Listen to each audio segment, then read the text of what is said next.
Bonjour, dans cette session de Fresh Marketing, on va parler des blogs.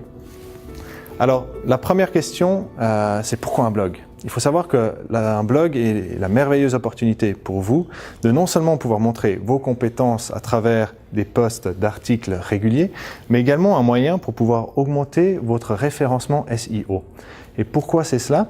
En fait, à mettre toujours des articles de blog en ligne avec des mots-clés montre comme quoi vous êtes toujours à jour, que vous êtes toujours dans l'actualité. Et cela, c'est quelque chose qui est vraiment remarqué par les moteurs de recherche.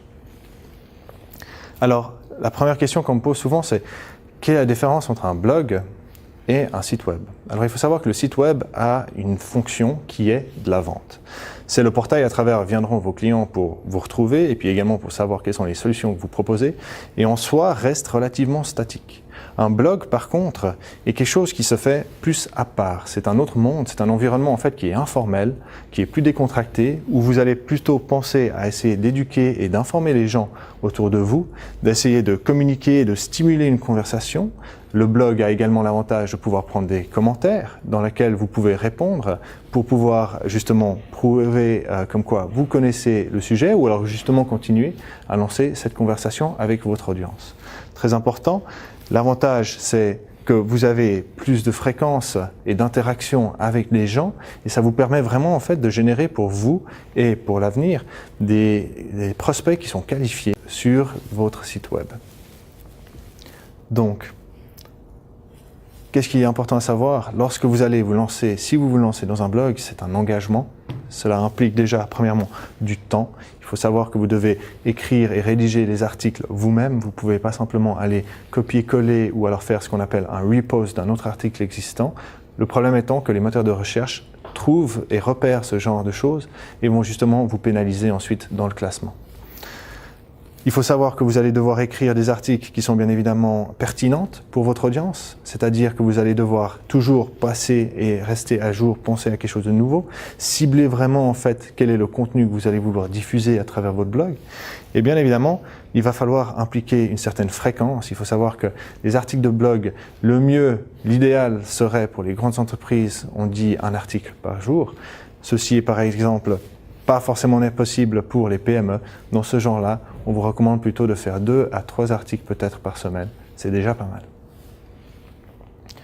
Important, lorsque vous allez faire vos articles de blog, on en a parlé avant pour l'établissement du site dans une vidéo précédente, il faut que vous identifiez votre audience. C'est-à-dire que, tandis que votre site web était vraiment adressé à une cible générale, vos blogs sont vraiment basés sur l'article lui-même. Vous avez un article qui peut aller dans la technique, un article qui peut être utilisé pour vous adresser aux clients, ou alors pour proposer peut-être une nouvelle dynamique assez intéressante pour les gens qui ne savent même pas quelles sont les solutions qui existent aujourd'hui.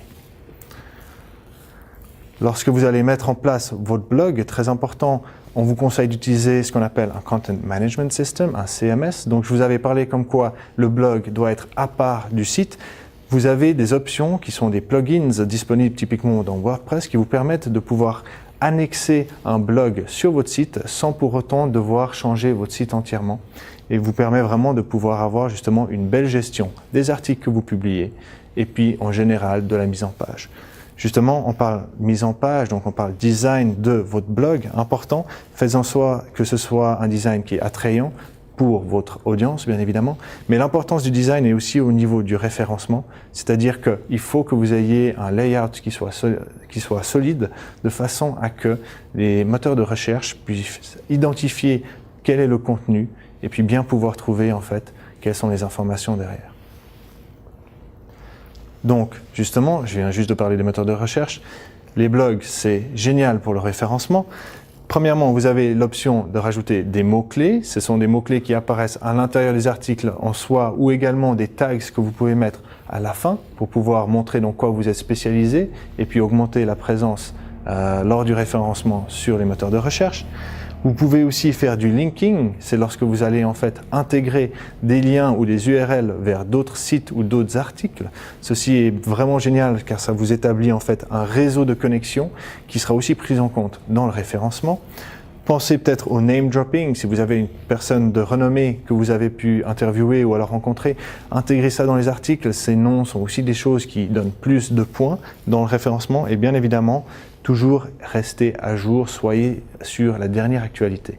N'allez pas forcément poster un article sur un événement qui s'est passé il y a 3 semaines.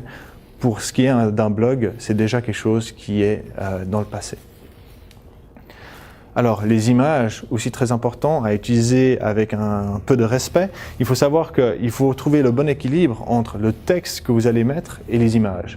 Donc, on a le texte qui est génial pour le référencement. C'est quelque chose qui est facile pour les moteurs de recherche à analyser. Et également ensuite pour référencer lorsque quelqu'un va chercher. On cherche avec des mots et pas avec des images.